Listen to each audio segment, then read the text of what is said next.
자, 반갑습니다. OIC 비즈니스 오너 임성호입니다. 자, 올 여름은 유난히 무덥고 비도 많이 왔던 것 같습니다.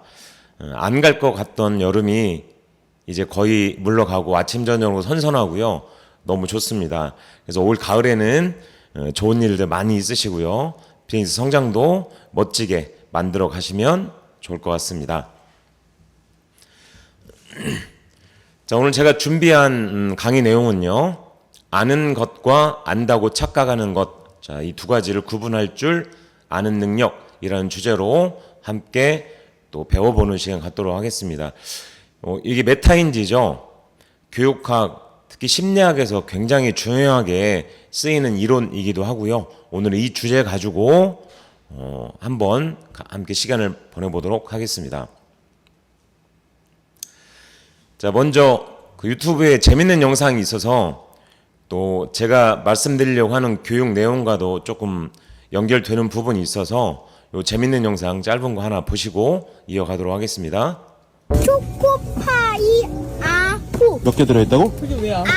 아홉. 9개. 9개. 그럼 이게 뭔데? 아홉이잖아. 아홉. 정. 아홉. 아주 얘기가 신박한 것 같습니다. 보이니까 또 아홉으로 보이네요. 근데 제가 뭘 말씀드리고 싶냐면 이 아이는 여기 한자로 정이라는 걸 아직 배우지 못했습니다. 그래서 자신이 배우고 느낀 대로 직관적으로 아홉이라고 답을 하죠. 그리고 아빠한테 계속 아홉이라고 우기고 있습니다. 통하질 않죠. 그래서 이 아이에게는 이게 아홉이 맞다고 생각되거든요. 자, 그 이유는 이 아이는 아직 한자 공부를 하지 않은 상태고요. 이게 정이라는 걸 배운 적이 없습니다.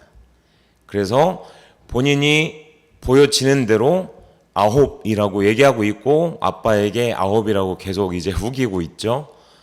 그래서 메타인지라는 게 이런 거인 것 같습니다. 아직 내가 배우지 않은 상태, 경험하지 않은 상태이기 때문에 알 것 같고 안다고 착각하지만 그건 진짜로 아는 것이 아니라고 생각합니다.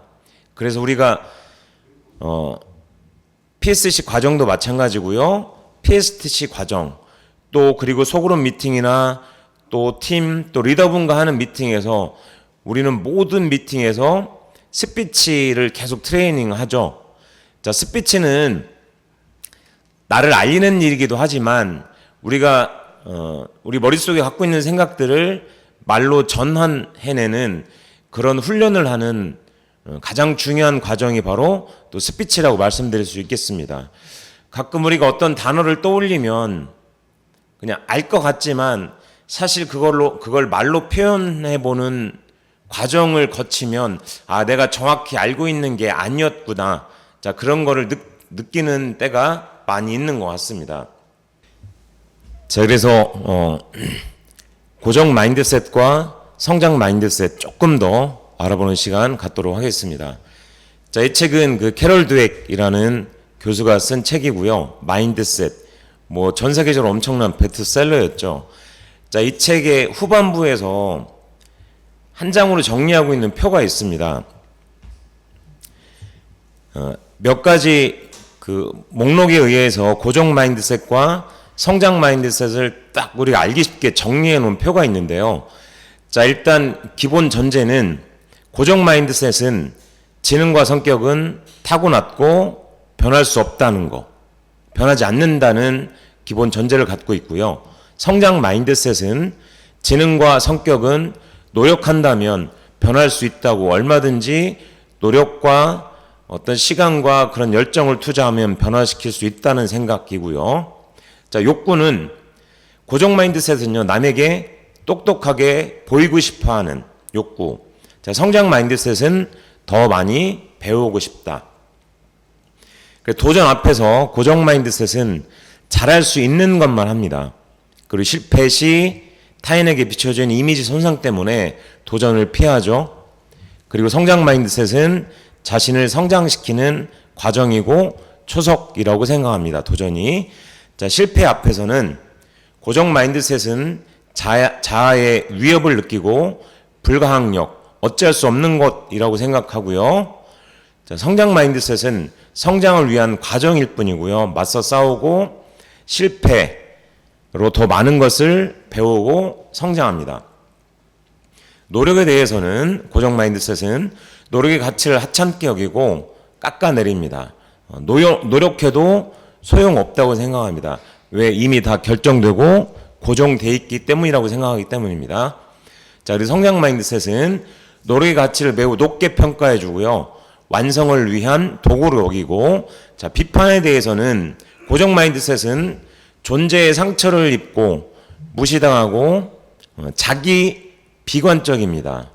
그러니까 옳더라도 무시하죠. 성장 마인드셋은 비판을 환영합니다. 비판으로부터 배워 개선하고 성장합니다. 남의 성공에 대해서는 고정 마인드셋은 열등의식 또는 위협을 느끼고요. 성장 마인드셋은 교훈과 영감을 얻습니다. 자, 결론적으로 고정 마인드셋은 현재 수준에 정체되고 잠재력을 발휘하지 못합니다. 자, 성장 마인드셋은 잠재력을 발휘하고 최고의 성과를 만들어 냅니다. 그래서 정재승 교수님 말씀하셨던 것처럼 이러한 마인드셋이 결국은 우리의 자존감과도 연결됩니다.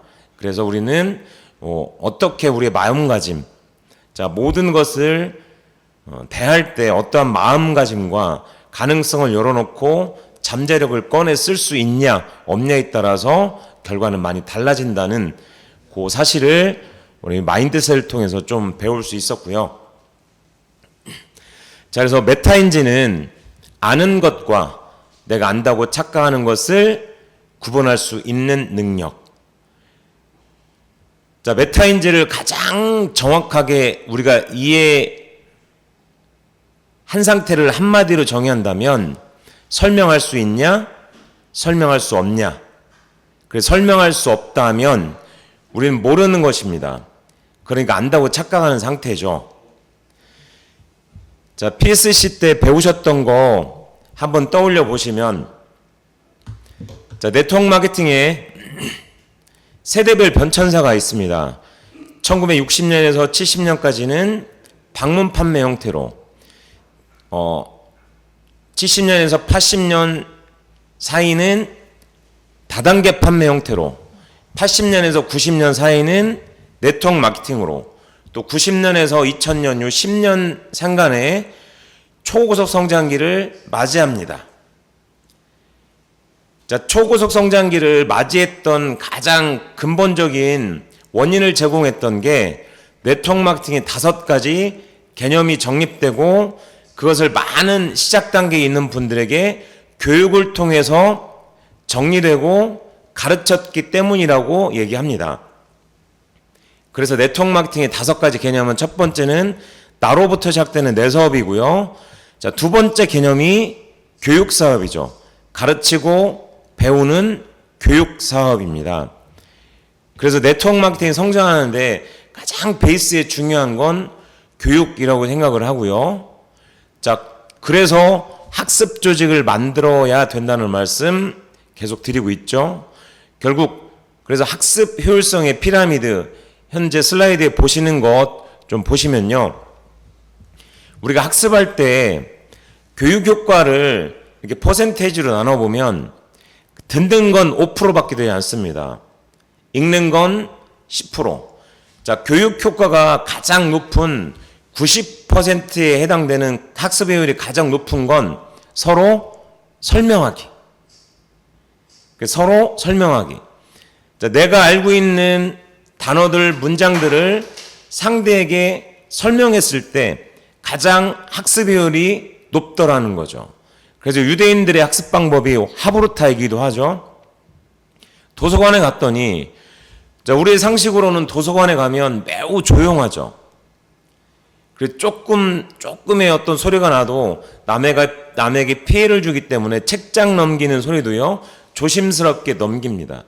자, 그런데 유대인들이 다니는 대학 도서관에 갔더니요, 막 진짜 시장통처럼 어마어마하게 시끄러운 거죠. 다 전부 다 학생들이 뭘 하는지 봤더니 뭐 그들의 겪어서인 뭐 탈무드가 됐던 어떤 주제를 가지고요 서로 막 싸우는 것처럼 토론을 합니다. 그리고 한 학생에게 인터뷰를 했더니 뭐라고 대답합니까? 유대인들은 말로 설명할 수 없으면 모르는 거다라는 생각을 지배적으로 갖고 있더라는 거예요. 그래서 하나의 주제를 가지고 서로 본인이 느끼고 깨달은 관점으로 상대를 막 설명을 해서 설득하는 과정, 그 과정으로 학습을 하고 있는 장면을 보면서 우리는 쉽게 이해할 수가 없죠. 그런데 이런 학습 효율성 피라미드 또 이렇게 이론적으로 정리되어 있는 효율성을 보니까 가장 학습 효과가 높은 게 서로 설명할 때, 그때 가장 학습 효과가 높고요. 그래서 PSC 과정 우리가 7주차, 8주차에 뭘 합니까? 사업 설명을 파트 1, 2로 나누어서 일단 짝을 져서 설명해 보시고 다시 무대 위에서 참여한 분들께 내가 갖고 있는 생각, 사업을 바라보는 어떤 가치와 비전, 전체적인 맥락을 가지고 설명하는 시간을 갖죠. 그때 가장 효율적인 학습이 이루어지더라는 거죠. 자, 그럼 이 학습 효율성 피라미드에서 가장 학습이 잘 돼 있는 정점에 있는 사람은 누구일까요? 강사예요. 그래서 앉아서 설명하는 것보다 가장 학습 효과가 높은 건 그 주제를 가지고 본인이 읽고 듣고 경험한 것들을 쭉 연결시켜서 하나의 스토리를 만들고요. 그 다음에 이 주제를 가지고 청중들 앞에서 강의해보는 것, 대중들에게 설명해보는 것, 이때 그 주제를 가지고 가장 학습이 완벽하게 이루어질 수 있다고 생각합니다. 그래서 PSTC는 전부 주제를 가지고 시스템에서 요구하는 주제를 가지고 강의하는 걸로 채워져 있습니다. 그래서 네트워크 마케팅에서 성공한 많은 리더들이 나와 함께하는 파트너 중에 주제를 가지고 강의할 수 있는 유능한 강사의 숫자가 몇 명이냐에 따라서 매출이 만들어진다는 얘기를 하는 분도 계십니다. 그래서 결국은 체인 시스템 안에서 내가 강사가 되고 파트너가 강사가 되고 그런 분들의 숫자가 늘어났을 때 우리 비즈니스는 볼륨도 늘어나고 핀이 올라가고 수입도 많아진다고 말씀드릴 수 있겠습니다. 그래서 우리는 잘 배우고 행동하고 뭘 하셔야 돼요? 일단 파트너에게 팀에서 그룹에서 회사에서 어떤 내가 배웠던 지식과 경험들을 잘 정리해서 많은 사람들에게 동기부여할 수 있는 강사가 되셔야 됩니다.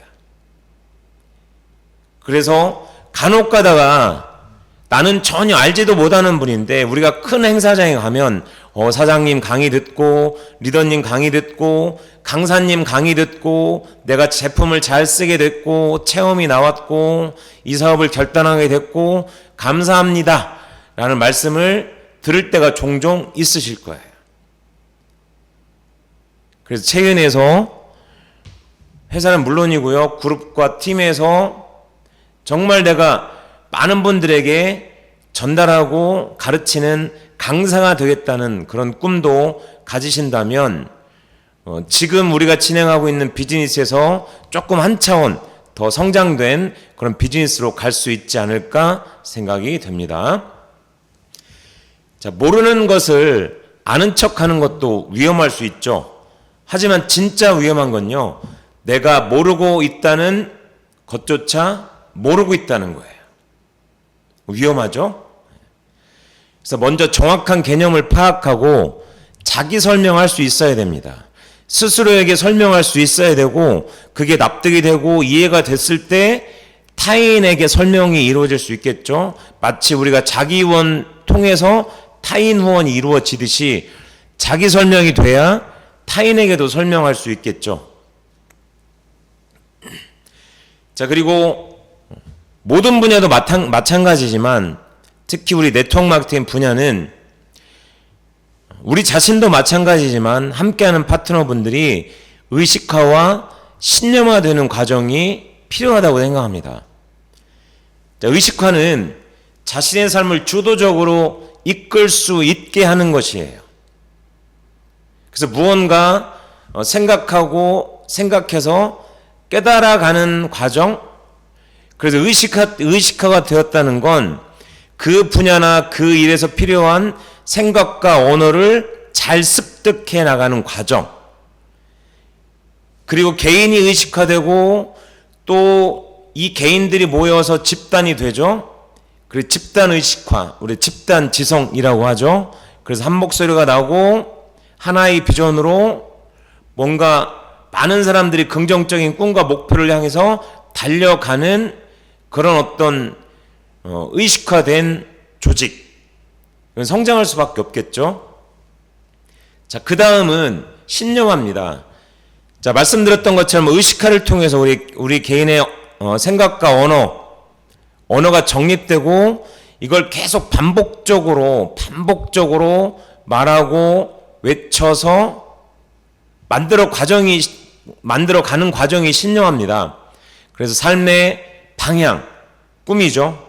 방향과 목표로 나 자신을 움직여가는 것, 자, 이게 신념화입니다. 자, 이분은 브라질 분인데요. 교육 철학의 대가로 불리는 분입니다. 개인이나 집단이 단순히 주어진 현실을 맹목적으로 받아들이는 것이 아니라 현실의 문제점을 자각한 후 이에 대항하고 극복하려는 의지와 태도를 갖추는 과정. 자, 이것이 파울로 프레이리. 자, 이분의 교육 철학 중에서 중요한 개념인 의식화이고요. 자, 의식화 교육이란 학습자들이 자신의 현실 상황을 읽어내는 능력.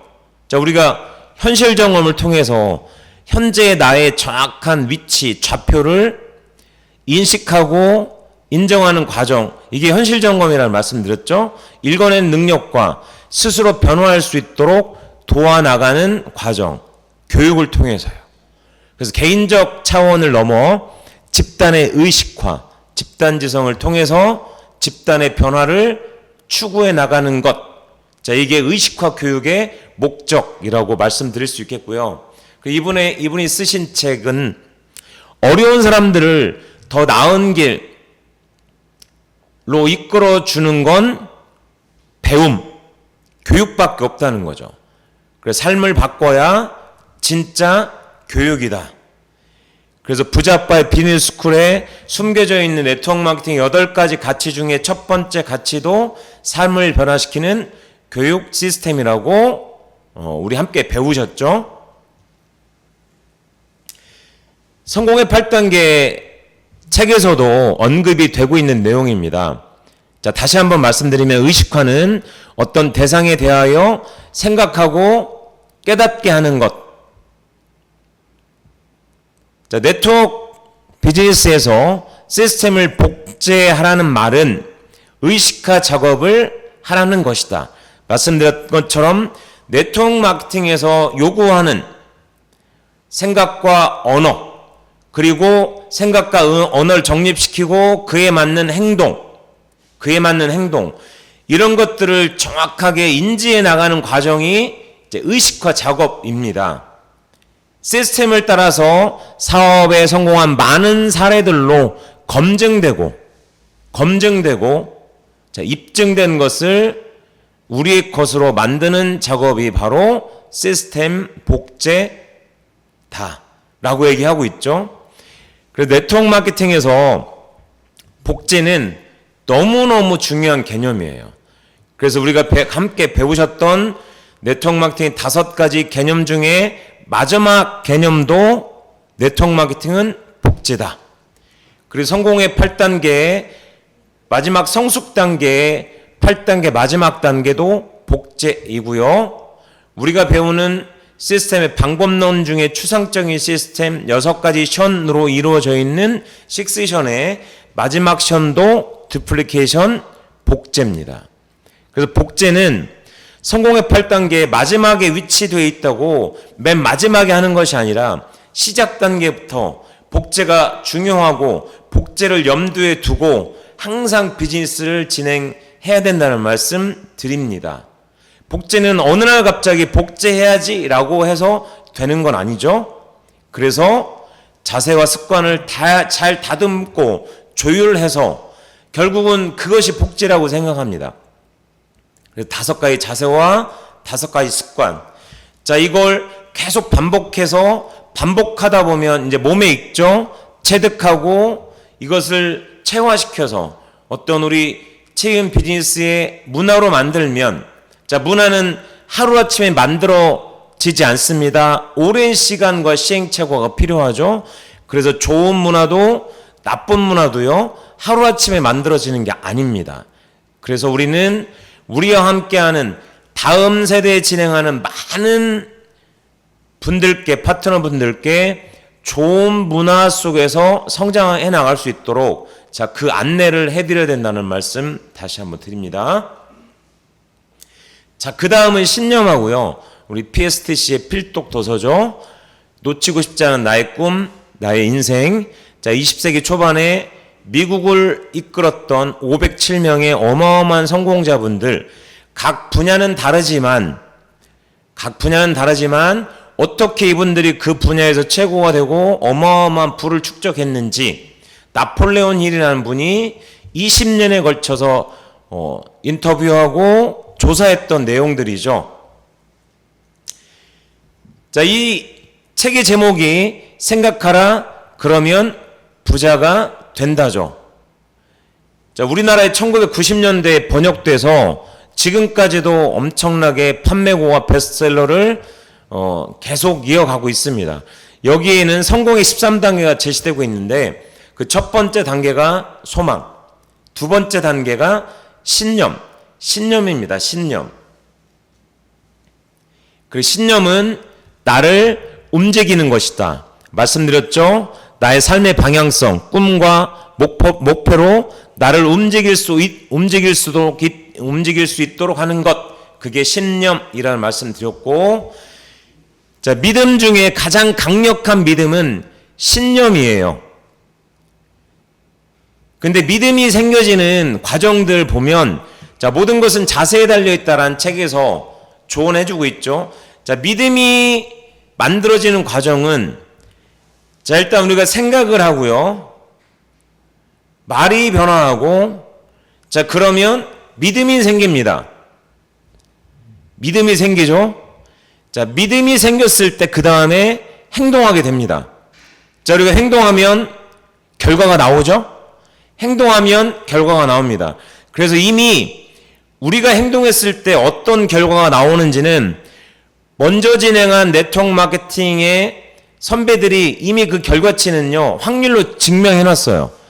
10번의 정확한 제품 전달과 그를 통해서 사업 전달을 하면 2명이 긍정적으로 생각하고 나와 같이 이 사업에 관심을 갖더라. 그래서 20%의 확률에 도전하는 거예요.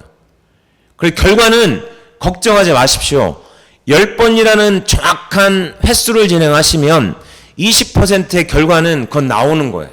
그건 확률입니다. 그럼 우리가 초기에 포스타가 되는 과정 중에 4명을 찾기 위해서는 20회의 제품 전달을 통한 사업 전달로 연결시키는 20회의 사업 설명 과정을 행동을 하면 4명이 긍정적으로 생각하고 110만 PB로 이어집니다. 이건 확률이에요. 그래서 이 확률을 믿고 우리 행동하면 되고요. 이 행동을 만들어내는 건 믿음이 큰 분이 행동을 하더라는 거예요. 그래서 신념은 나를 행동하게 만드는 것입니다. 자, 본문의 내용에 보시면 자기 암시란 무엇을 의미할까? 그리고 어떤 위력을 가지고 있을까? 거듭 되풀이하여 반복하는 사고는, 자, 사전적 의미는 생각하고 궁리해서 어떠한 문제를 해결하는 것, 자, 이게 사고라고 되어 있거든요. 그리고 거듭 되풀이하여 반복하는 생각은 또 집중적으로 계속 그 문제를 해결하기 위해서 무언가 투입되는 나의 생각들. 자, 그것이 계속 반복되면 그것이 거짓이든 진실이든 결국은 그 사람의 신념이 되어버린다. 그 되게 중요한 개념입니다. 그것이 거짓이든 진실이든 결국 그 사람의 신념이 되어버립니다. 자, 간혹 주변에 뭐 이상한 이단 종교에 빠져있는 분들 보셨을 겁니다. 근데 그분이 직업도 멀쩡하고요, 배울 만큼 배웠고요, 그런 분이 이단에 빠져서 있는 모습들을 보면 되게 안타깝죠. 이해가 안 되죠. 근데 처음부터 그분이요, 그 이단 종교에 관심을 가졌던 분은 아무도 없습니다. 그분에게 누가 어떤 시점을 통해서 어떤 계기를 통해서요, 거듭 되풀이하여 반복하는 사고를 어떻게 해요? 주입시켜 준 거예요. 처음에는 아니다라고 아니라고 생각되지만 결국은 계속 거듭 되풀이해서 반복해서 얘기를 듣거나 전달하잖아요. 사람들은요, 이제 감정에 이 변화를 일으키기 시작해요. 그래서 되게 우리는 한두 번 만나고 말아버리죠. 그가 나에게 보여주는 불편한 표정, 말투, 뭐 거절하는 듯한 그런 몸짓을 보고 우리는 어떻게 해요? 세 번째, 네 번째 안 갑니다. 그런데 계속 가잖아요. 변화가 일어납니다. 저는 많은 그런 경험을 했던 것 같습니다. 그래서 결국 말도 안 되는 이단에 빠지는 과정은 거듭 되풀이해서 반복하는 누군가 사고를 주입해 준 겁니다. 그래서 중요한 건 뭐예요? 우리가 이단이나 잘못된 것을 그렇게 주입시키는 건 올바르지 않은 거죠. 해서는 안 되죠. 그리고 거짓이든 진실이든, 그래서 우리가 전하는 제품과 사업은 진실이고 본질이 선하고 가치가 있다라는 이 믿음과 이 크기가 커져야 그 다음에 지속적으로 거듭 되풀이하여 반복해서 전달할 수 있겠죠. 우리를 조종하고 있는 건 우리가 가지고 있는 무의식적인 신념이에요. 그래서 우리가 인지하는 우리의 생각들은 10%밖에 안 됩니다. 이 10% 말고 90%는요, 우리가 계속 거듭 되풀이하여 반복했던, 생각했던, 말했던 것들, 이게 무의식적 신념이 만들어지는 거예요. 그래서 어떨 때는 내 마음 나도 모르겠는 거 아닙니까? 그래서 90%에 이미 형성되어 있던 무의식적 신념이 이게 표출되는 거예요. 그럼 우리는 어떻게 해야 됩니까? 긍정학원과 우리가 체험 비즈니스를 통해서 원하는 나의 삶의 모습을 그림으로 형상화시켜 놓은, 심상화시켜 놓은 그것들을 보고 믿고 계속 외치는 거예요. 그래서 거듭 되풀이하여 반복해서 사고를 주입시켜 줘야 돼요. 긍정적으로. 그러면 어느 시점에 가서는 우리의 무의식적 신념이 그렇게 바뀝니다. 그러면 무조건 일은 되게 돼 있습니다. 이처럼 신념은 새로운 신념을 낳고 이것은 반복되고요, 또 누군가에게 전염됩니다.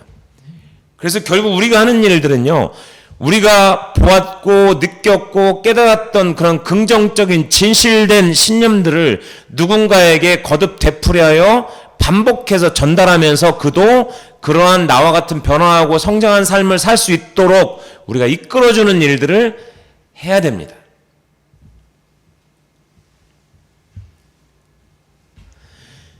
자, 그래서 안다라는 것에 12단계입니다. 자, 우리는 단순히 그냥 나 그거 알아 라고 생각하지만, 자, 요렇게 안다라는 것의 의미를 12단계로 정리를 해놨어요. 자, 우리가 알아가는 첫 번째 단계는요, 나 그거 어디선가 보고 들은 적 있어. 기억이 남아있죠? 잔상이 있죠? 저거 보고 들은 적이 있는데? 그러니까 두 번째 단계, 기억이 나는 거예요. 기억이 나는 거예요. 자, 기억은 나는데 기억이 흐릿하고 내가 말할 수 없어요. 그럼 아는 게 아니죠. 자, 기억이 났는데 말할 수 있어요. 자, 말할 수 있고, 그 다음 4단계는요, 그냥 혼자 말할 수 있는 게 아니라 전달할 수 있는 단계. 그리고 말로 전달할 수 있는 단계가 아닌 그걸 내가 몸으로 표현해낼 수 있고 할 줄 알아야 돼요. 그래서 우리가 생각하고 말하죠. 근데 메러비안의 법칙에 보면 우리가 의사소통을 7%만이 말로 해요. 나머지 55%, 38%는 뭐냐면요, 우리의 몸짓, 바디랭귀지와 듣는 거, 소리로 하는 겁니다. 그래서 의사소통의 93%는 비언어적인 표현이에요. 그래서 전달하는데 할 줄 알아야 되는 거예요. 몸으로 표현해낼 수 있어야 되죠. 그래서 우리가 딱 서서 그냥 입으로만 말하는 게 아니라 내가 지금 전달하고 있는 메시지나 의미를 몸으로 표현해내는, 그걸 할 줄 알아야 되겠죠. 그 다음에 해 보일 수 있어야 되겠죠. 그리고 하면서 살아가야겠죠. 그리고 결국은 안다라는 것의 8번째 단계는 가르칠 수 있어야 됩니다.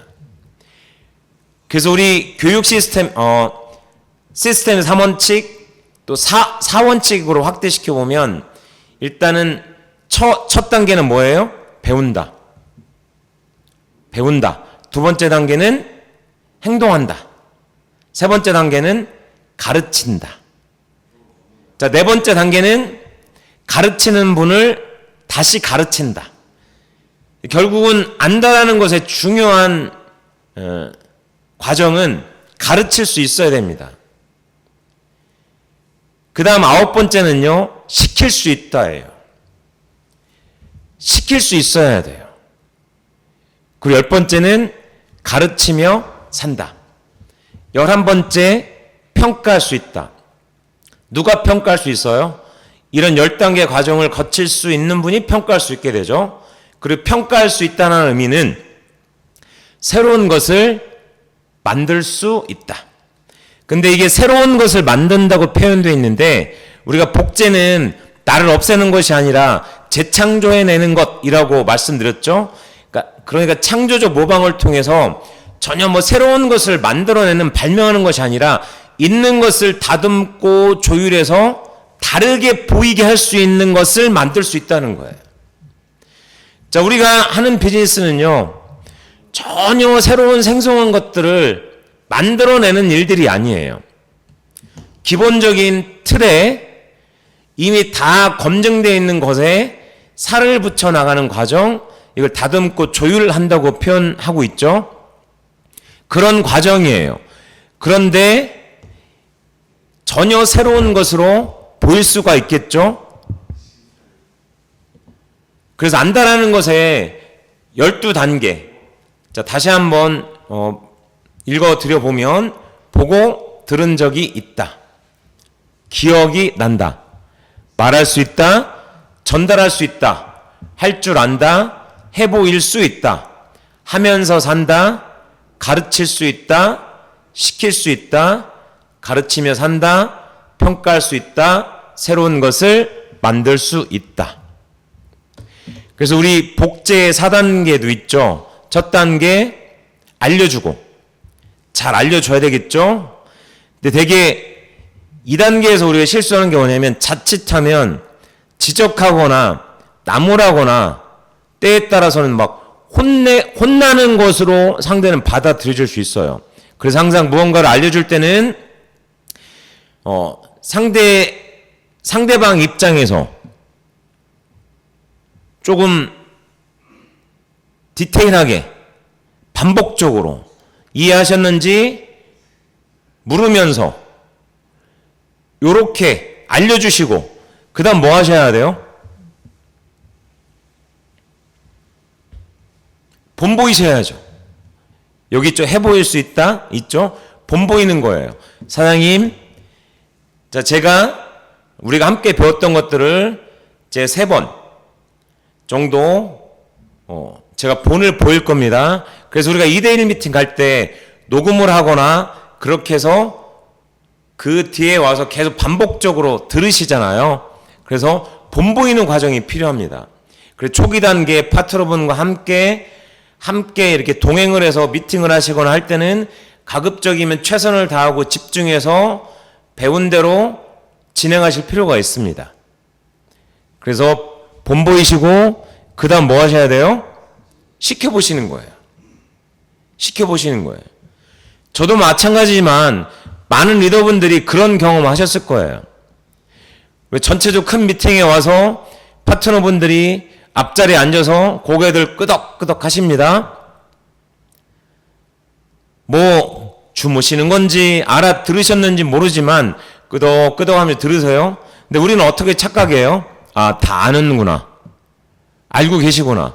근데 나중에 막상 이렇게 만나서 질문해보고 이해하셨는지 보면 전혀 모르고 계신 거예요.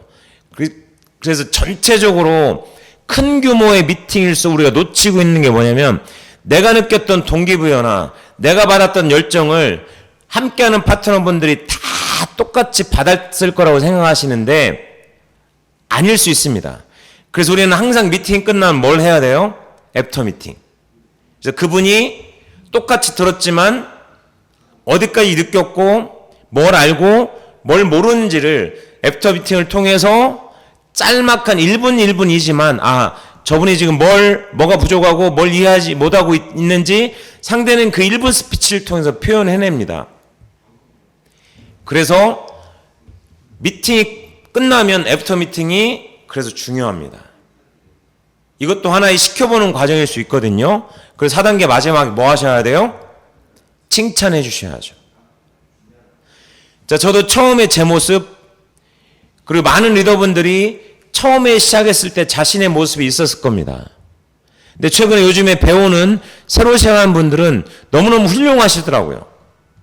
시작 단계에서 저는 그렇게 하지 못했던 것들을 배우려고 하고 스스로 뭔가를 해보려고 하고 이렇게 하시는 모습들을 보면 너무너무 대단하시더라고요.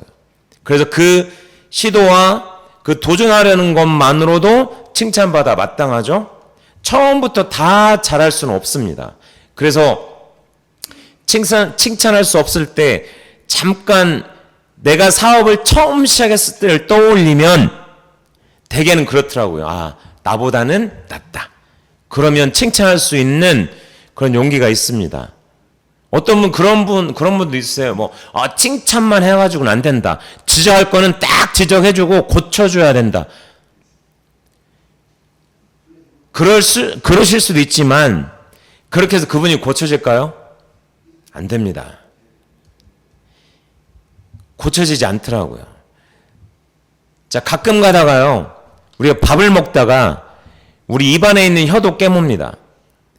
내 몸에 있는 내가 통제할 수 있었던 내 혀도요. 깨물어서 피가 나기도 해요. 안 됩니다. 그래서 그가 요청했을 때 배우려고 하고 교정하려고 했을 때 그때 조언인 거죠. 안 고쳐집니다. 그래서 본보이고 성장하는 사례를 보여주는 것 말고는 방법이 없어요. 내 눈에 보여지는 게 그렇죠. 그분은 또 생각이 다를 수 있어요. 이건 굉장히 위험한 불꽃놀이입니다. 그래서 내가 정확하게 지적해서 상대의 어떤 지금 잘못됐다고 보여지는 것들을 내가 딱 말해서 고쳐질 수 있을 것 같죠? 관계만 더 나빠집니다. 이건 되게 위험한 불꽃놀이에요. 그래서 윤태익 교수님이라고 한국외대 교수님 계십니다. 자, 이분이 강의 중에 하신 얘기가 있어요. 자기가 미국 여행을 갔대요. 친구하고 워낙 미국은 땅이 크니까 차를 타고 막 10시간 이상 함께 이동하는 시간이 있었는데 그 친구가 너무너무 좋고 이렇게 됐으면 좋겠는 마음이 있어서 몇 마디 조언을 해줬대요. 그리고 나서는 연락이 안 되더라는 거예요. 그래서 그 교수님이 엄청난 교훈을 얻었대요. 그래서 앞으로 어떤 사람이 내게 조언을 해주세요 해도 자기는 안 한대요. 단 돈을 주기 전에는 돈을 주고 조언해 주세요 하기 전에는 조언을 안 한답니다. 자, 우리가 돈을 받고 조언해 주는 건 뭐예요? 이건 컨설팅이죠. 돈을 준다는 건 내가 배운다는 마음이 딱 돼 있죠. 그렇지 않은 상태에서는 어떤 조언도 의미가 없다는 걸 그분이 깨달았다는 얘기를 하시더라고요. 저도 동감합니다. 그래서 우리는 본 보이는 것밖에 없고요. 성장하는 걸 보여주는 것밖에 없다고 생각합니다. 우리는 다 배울 만큼 배웠고요. 느낄 만큼 느꼈고요. 타인은 전부 다요. 내가 상대보다 낫다고 생각합니다. 다만 표현하지 않을 뿐입니다. 그래서 이러한 것들이 인간관계의 기본 원리이기도 하고요. 저도 이렇게 말씀을 드리지만 너무 부족하고요. 아직도 그렇게 행하고 있지 못하는 것들이 많습니다. 하지만 늘 제가 어떤 말을 하거나 행동을 했을 때 상대에게 불편함을 주거나 성장에 방해가 되거나 그러한 거 있으면 저는 스스로 굉장히 많은 생각을 합니다. 교정하려고 몸부림치고 또 그런 것들을 발견하기 위해서 조금은 노력해가는 그런 마음은 늘 있습니다. 그래서 우리 이 사업을 통해서 좋은 관계를 만들어 가는 것만큼 중요한 과정은 없는 것 같습니다. 그래서 오늘 제가 준비한 내용은 여기까지이고요. 그래서 안다라는 것의 의미 정확히 아셨으면 좋겠고요. 그리고 정말 우리와 함께하는 파트너분들과 어떻게 하면 좋은 관계 속에서 그가 마음 상하지 않으시면서 다음 단계로 꾸준히 성장해 나가고 결국은 그분도 나와 같은 시간 속에서 위치해 가면 전부 다 느끼고 깨닫고 감사하면서 똑같이 느끼게 될 거예요. 그래서 그분의 어떤 마음의 변화나 크기가 움직여지는 만큼 본이 되고 함께 가면 시간 속에서 다 해결될 수 있는 문제라고 생각합니다. 그래서 제가 1박 2일 때도 말씀을 드렸지만 우리가 통제할 수 있는 영역, 그거에만 집중하자는 거죠. 그러다 보면 통제할 수 없는 영역의 일부분도 또 통제돼 나가기 시작하면서 어마어마한 크기로 우리 비즈니스는 성장해 나갈 수 있다고 말씀드립니다.